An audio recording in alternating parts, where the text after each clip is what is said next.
तो तनी जब सुनो आज भगवान का नहीं एक जन्मो है तो सरिया सोहर जी का सुलख हो तो तनी कसके जयकारा लगायो। अगर जयकारा ना ला तो सुनई है ये मुंड हुई।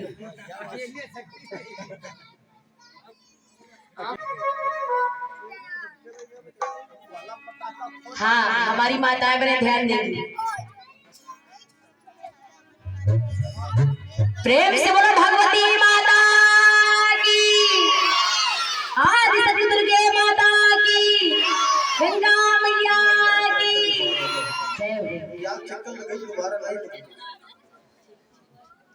प्रेम से बोलो रामचंद्र भगवान की।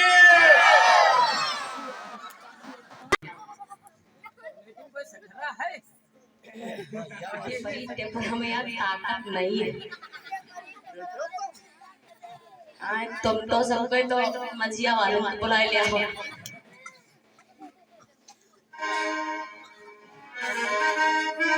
प्रेम से बोलो शंकर भगवान की, आदि शक्ति दुर्गे माता की, भवानी मैया की।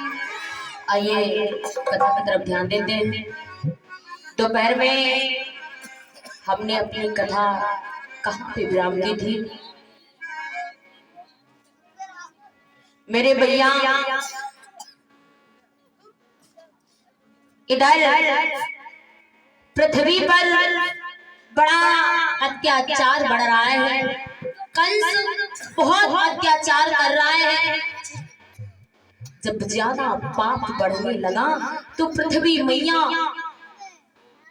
ब्रह्मा जी के पास में जाकर के कहने लगी कि इस पृथ्वी पर बड़ा अत्याचार हो रहा है, बड़ा पाप बढ़ रहा है। अगर इसी तरीके से ये कंस पाप करता रहा तो सारी पृथ्वी नष्ट हो जाएगी। कोई उपाय करो देवताओं। मेरे भैया उसी समय सभी देवताओं ने गुहार लगाई है ना। अरे आप अवतार कब लोगे? ये कंस बड़ा अत्याचार कर रहा है, बड़ा पाप बढ़ रहा है। नाथ अगर आप अवतार नहीं लोगे तो ये कंस का अत्याचार बढ़ता जाएगा, पाप बढ़ता जाएगा। नाथ आप जल्दी अवतार लीजिए। उसी समय मेरे भैया एकदम आवाज लगाई है, देवताओं निश्चिंत रहो, चिंता ना करो, हम बहुत जल्दी अवतार लेंगे। मेरे भैया उसी समय भगवान ने आवाज लगाई है, देवताओं तुम इस धरा धाम पर जाओ और पीछे से हम आ रहे हैं। भगवान कन्हैया ने किस तरीके से आवाज लगाई देवताओं?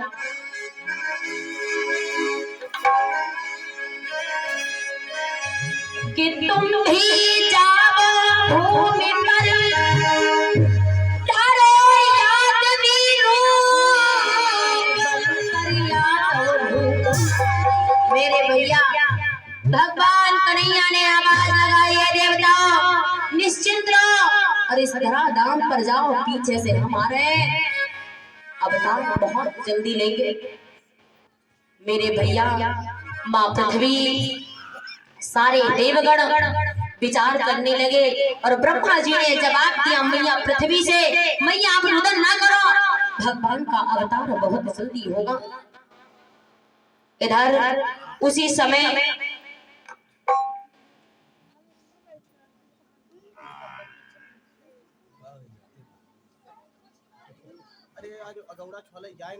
बोले हनुमान जी महाराज की।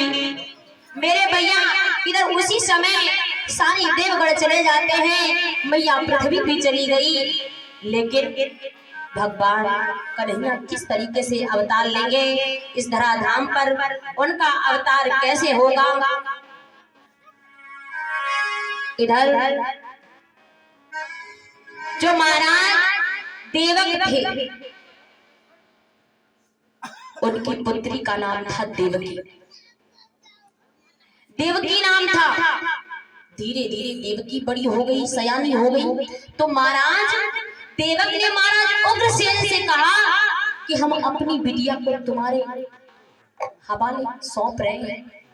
ऐसा करो कि तुम हमारी बिटिया देवकी का कोई अच्छा वर तलाश करके बिटिया का विवाह कर देना। मेरे भैया जितने मथुरा वासी थे सभी लोगों को बुलाया और जो महाराज कंस था विचार करने लगा हमारी बहन तो बड़ी हो गई है, सयानी हो गई है, शादी योग्य हुई गई है, तो ऐसा करना चाहिए कि हम अपनी बहन का किसी सुंदर पुरुष के साथ में विवाह कर दें। सोचने लगा है और उसी समय जितने मथुरा वासी थे एकदम महाराज उग्रसेन से कहने लगे अगर देवकी का विवाह महाराज वसुदेव जी के साथ में हो जाए तो बड़ा अच्छा होगा, बड़ी अच्छी जोड़ी है। तो महाराज उग्रसेन भी विचार करने लगे बात तो ठीक है, अगर हम देवकी का विवाह महाराज वसुदेव जी के साथ में कर दे तो बड़ा अच्छा रहेगा। इधर उसी समय मथुरा नगरी में एक उत्साह हुआ। महाराज जो कंस थे बड़े प्रसन्न है, अपनी बहन का विवाह करने जा रहे हैं। मथुरा नगरी को बड़े प्रेम के साथ में सजाया है। सजाने के बाद कंस ने क्या किया, वसुदेव जी के साथ में अपनी बहन का विवाह करने लगे। और जब करने लगे मेरे भैया उसी समय उस मथुरा नगरी में बड़ा अच्छा लग रहा, बहुत सुंदर मथुरा नगरी है, सजाई गई है, देवकी का विवाह होने वाला है वसुदेव जी के साथ में। कंस बड़ा प्रसन्न है, विचार कर रहा है हम अपनी बहन का विवाह बड़े धूमधाम से करेंगे वसुदेव जी के साथ। इधर मंडप के नीचे जब विवाह होने लगा तो जब विवाह होता है माताएं बहनें बड़ा सुंदर गीत गाया करती। इधर विवाह की तैयारियां होने लगी। जब विवाह होने लगा है मेरे भैया उसी समय कि बने लूटो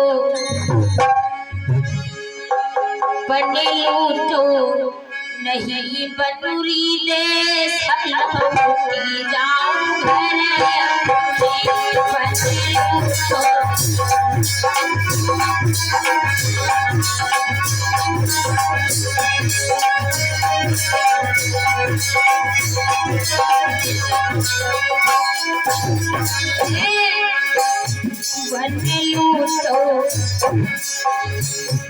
बने लूटो बनरी दे सलौटी जाऊं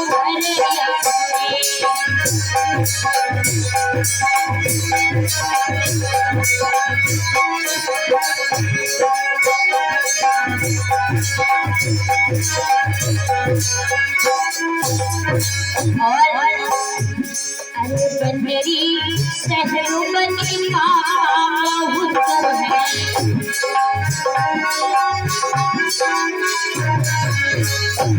हाय बनरी शहरों बनी बहुत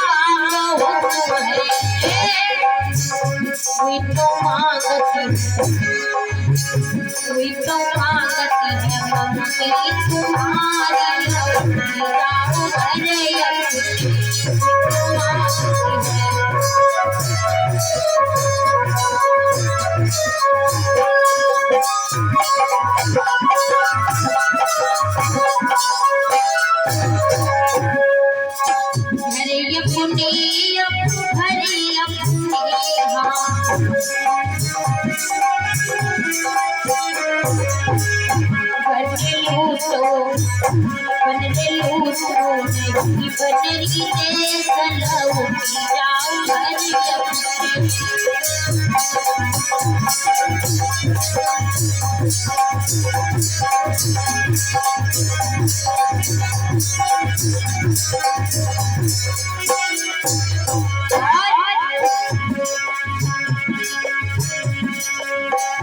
अरे बनरी शहरू बनी चाचा बहू है।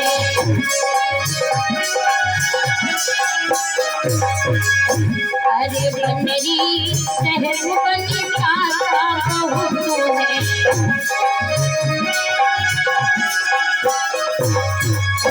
मिठो मांगती चाची तुम्हारी लौटी जाऊं घर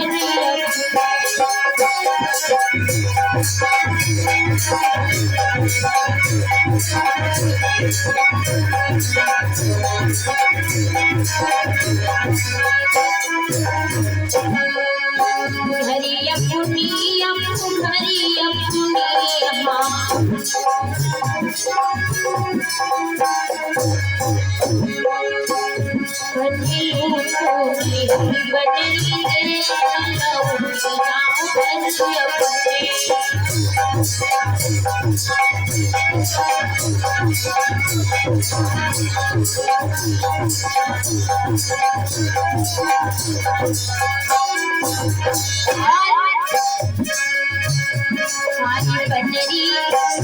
बनी चाचा बहू है।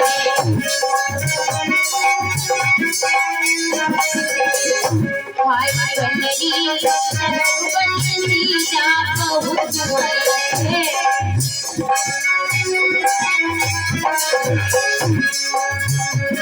तो मांगती तुम्हारी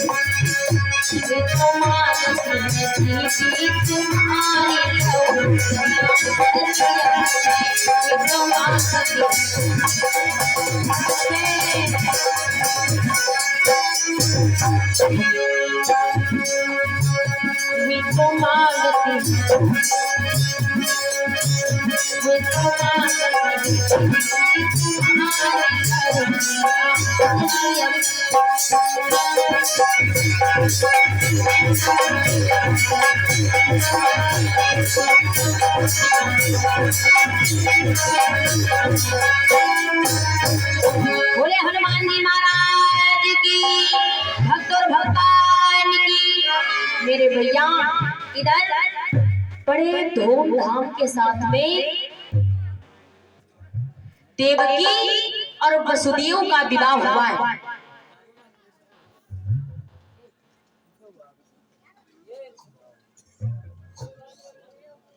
मेरे भैया इधर जब देवकी का वसुदेव जी के साथ में विवाह हुआ तो महाराज कंस जब अपनी बहन को विदा करने लगे, देवकी की जब विदाई होने लगी तो एकदम बहुत जोर से फूट फूट कर रोने लगी।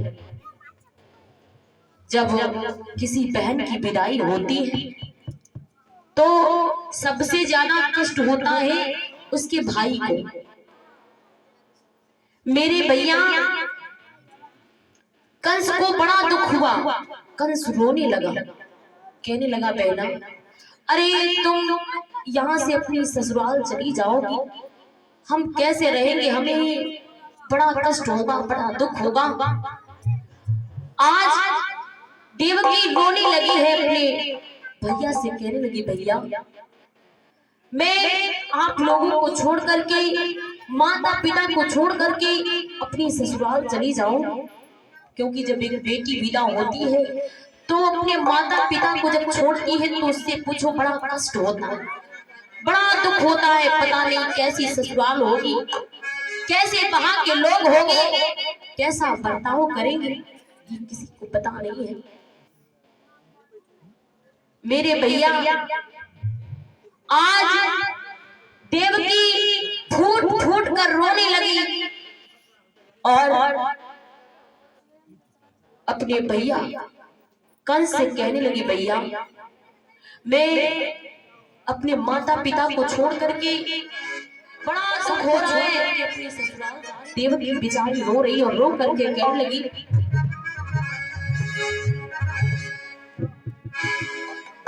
सीने से लगा लो माँ मुझको, सब लोग पराया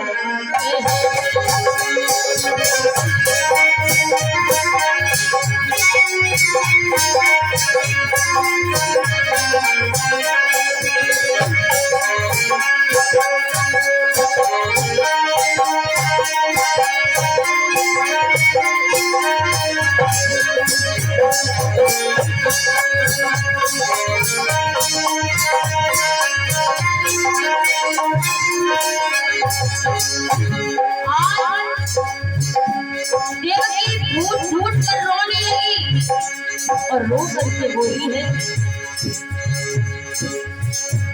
सीने से लगा लो मुझको, सब लोग पराया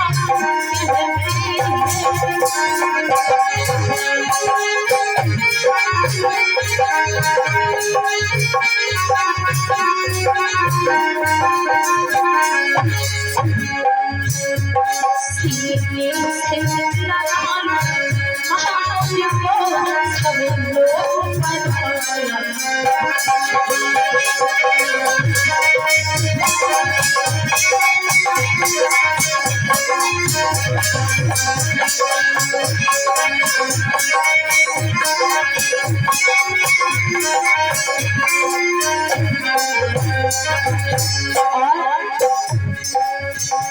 जब पापा मनाया कहते हैं, मेरे नाम भरी भरी आती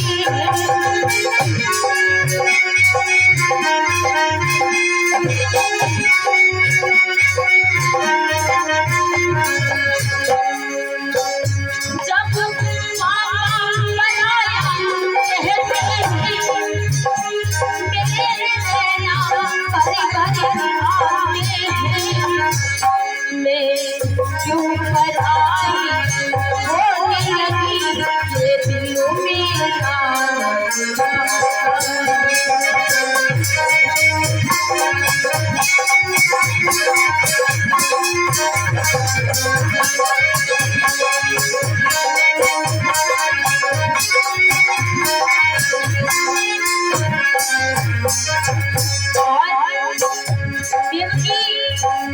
अपने भैया कंस को लिपट करके रोने लगी, कहने लगी, भैया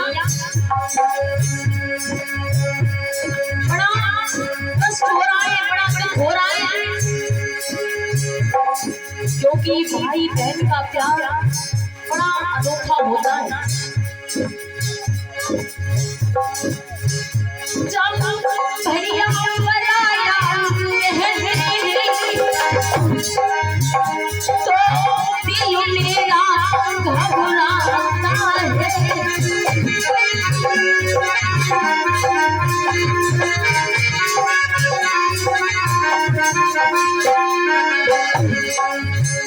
जब भैया पराया तो दिल मेरा घबराता मैं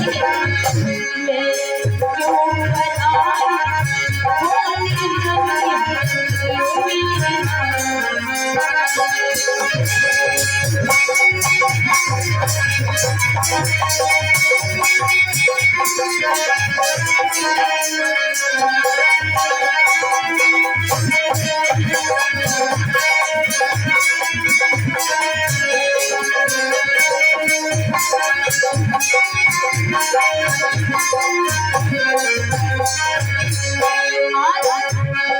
देवकी फूट फूट कर रोने लगी और कहने लगी,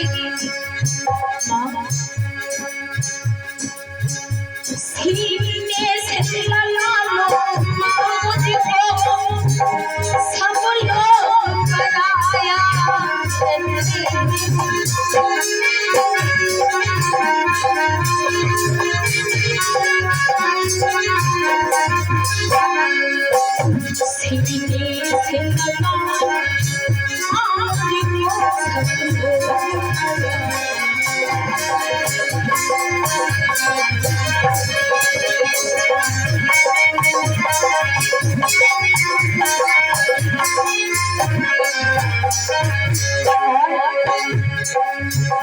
जब चाचा पराया कहते हैं, कुछ सच शादी खुली लगता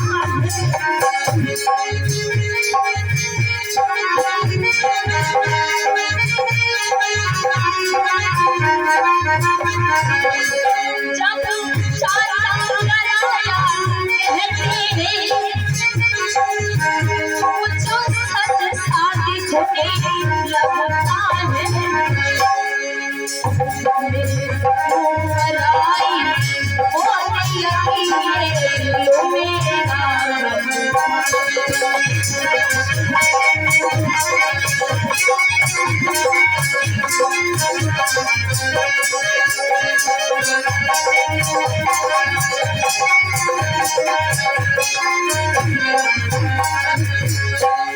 बोले गोविंद भगवान की।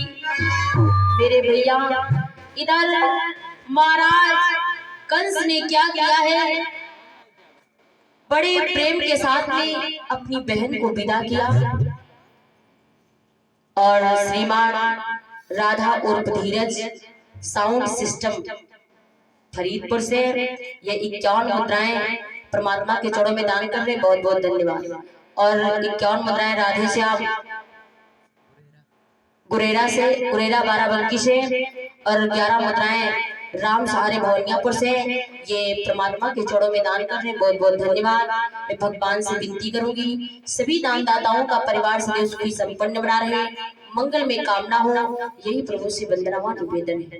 बोले हनुमान जी महाराज की, भगवान की। मेरे प्रिय भक्तों, इधर महाराज कंस ने क्या किया है, बड़े धूमधाम के साथ विवाह करने के बाद जब अपनी बहन की विदाई करने लगा तो कंस समझा करके कहने लगा, बहन अपने सास ससुर की सेवा करना, अपने पति की सेवा करना, कभी कोई कष्ट कभी कोई दुख मत देना, क्योंकि अब तुम्हारी ससुराल ही तुम्हारा घर है, तुम्हारे सास ससुर ही तुम्हारे माता पिता हैं। मेरे भैया इधर बहन को भेजने के लिए कंस बड़ा है, रथ पे देवकी और वसुदेव जी बैठे हुए थे। कंस विचार करने लगा, हम अपनी बहन को थोड़ी दूर तक भेज आए चलकर। तो जब कंस भेजने चला है, आधे रास्ते में जिस समय कंस पहुंचा है तो एकदम बहुत जोर से आकाशवाणी हुई है, अरे तू जिस बहन को भेजने के लिए जा रहा है इतनी खुशियां मना रहा है, लेकिन तुझे नहीं मालूम है फूल बहुत ये फूल तेरा मिलाएगा, विश्वास रहे बस यही फूल फूल में तुझे ये मिलाएगा।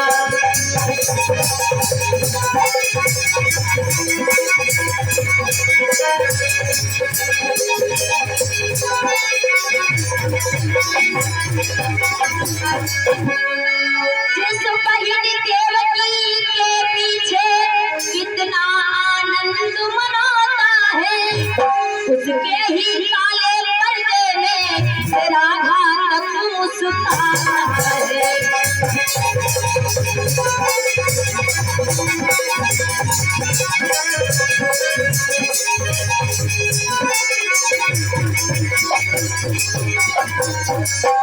इसके अथवे गर्भवाला देवों का गर्व बढ़ाएगा, तुझको तेरे मित्र समेत यमुनी तुझे पहुंचाएगा।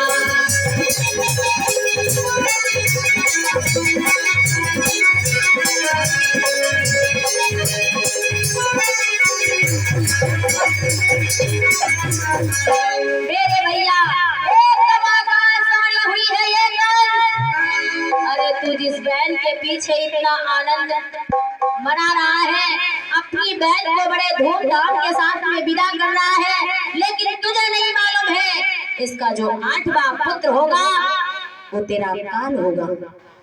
जैसे इतनी बात सुनी मेरे भैया, उसी समय कंस ने क्या किया है, अपनी बहन देवकी के केसों को पकड़ करके एकदम रथ से नीचे उतार दिया। जब रथ से नीचे उतारा है, कंस ने जवाब दिया, उस डाली को हम ढलने नहीं देंगे जिसमें हमारी मौत हो। हाथ में तलवार लेकर के एकदम अपनी बहन को मारने के लिए जिस समय कंस आगे बढ़ा, उसी समय वसुदेव जी सामने आ गए। और जब वसुदेव जी सामने आ गए तो वसुदेव जी ने जवाब दिया, कंस अरे इस तरीके से किसी अबला पर हाथ उठाना नहीं चाहिए, अरे वो तुम्हारी बहन है, इस तरीके से अपनी बहन को मारोगे, हम कभी ऐसा होने नहीं देंगे, क्योंकि तुम्हारी बहन होने से पहले ये हमारी धर्म पत्नी है। तो हम अपनी आंखों के सामने अपनी धर्म पत्नी को मारने नहीं देंगे। मेरे भैया कंस कहने लगा वसुदेव दूर हट जाओ। अरे क्या तुमने आकाशवाणी नहीं सुनी है? अरे जो इसका 8वां पुत्र है वो मेरा काल है। हम देवकी को जिंदा नहीं छोड़ेंगे। मेरे भैया जैसे इतनी बात सुनी तो वसुदेव जी कहने लगे हमने आकाशवाणी सुनी है, लेकिन एक बात बताओ, आकाशवाणी हुई है कि जो देवकी का 8वां पुत्र होगा वो तुम्हारा काल होगा। तो कंस ऐसा करो कि तुम देवकी को छोड़ दो और जब 8वां पुत्र होगा तो हम आपके पास में लेकर के चले आएंगे, आप उसे मार देना। जैसे इतनी बात सुनी तो कंस विचार करने लगा बात तो सही है, हम अपनी बहन को क्यों मारे? जब 8वां पुत्र होगा वही हमारा काल है तो हम उसको मार देंगे। मेरे भैया उसी समय कंस ने क्या किया है, अपनी बहन को छोड़ दिया। कहने लगे जाओ, और जब 8वां पुत्र होगा, जैसे ही 8वें पुत्र का जन्म होगा तुम हमारे पास तुरंत लेकर के चले आना। वसुदेव जी कहने लगे ठीक है हम लेकर के चले आएंगे। मेरे भैया देवकी और वसुदेव चले जाते हैं। महाराज कंस ने क्या किया, अपने दरबार में आकर के बैठ गए, बड़े उदास बड़े चिंतित विचार कर रहे हैं, पता नहीं कब 8वें पुत्र का जन्म होगा और कब हम उसको मारेंगे। अगर किसी को पता चल जाए कि 4 बजे आपकी मौत है तो बेचारा जितने ये वैद्य डॉक्टर जितने भी होंगे छोड़ेंगे नहीं, दुनिया भर में दिखाएंगे। तो महाराज कंस को पता चल गया था कि 8वां पुत्र काल है, तो इतनी चिंता सवार हो गई, बड़े उदास बैठे हुए हैं अपने दरबार। और उसी समय देव ऋषि नारद जी का आगमन हो गया। और जब देव ऋषि नारद जी का आगमन हुआ, महाराज कंस को चिंतित देखा। देव ऋषि नारद जी का काम क्या था? अगर देव ऋषि नारद जी जहां पर पहुंच जाते थे मानो महाभारत चालू। देव ऋषि नारद जी आग लगाते नहीं, आग पूजते थे जो धीरे धीरे जलता था। धीरे धीरे लड़ाई होत रहा, तुरंत नहीं कहा था। मेरे भैया देव ऋषि नारद जी पहुंच गए, कंस को देखा बड़े चिंतित बैठे हुए, बड़े उदास बैठे हुए। तो महाराज देव ऋषि नारद जी ने जवाब दिया, कंस एक बात बताओ, जब हम कभी पहले आते थे तो आप इतने चिंतित नहीं नजर आते थे, बड़े खुश रहते थे, बड़े मगन रहते थे। महाराज आज आपको क्या हुआ है जो आप इतना उदास बैठे हुए हो, चिंता सवार है, क्या हुआ?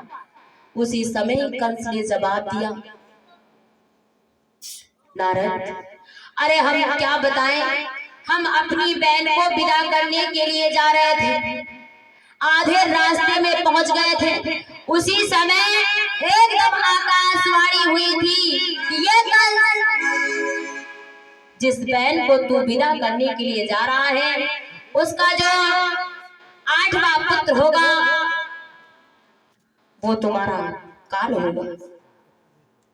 महाराज हम बड़े चिंतित हैं, बड़े उदास हैं, बड़ा कष्ट हो रहा है, दुख हो रहा है, और पता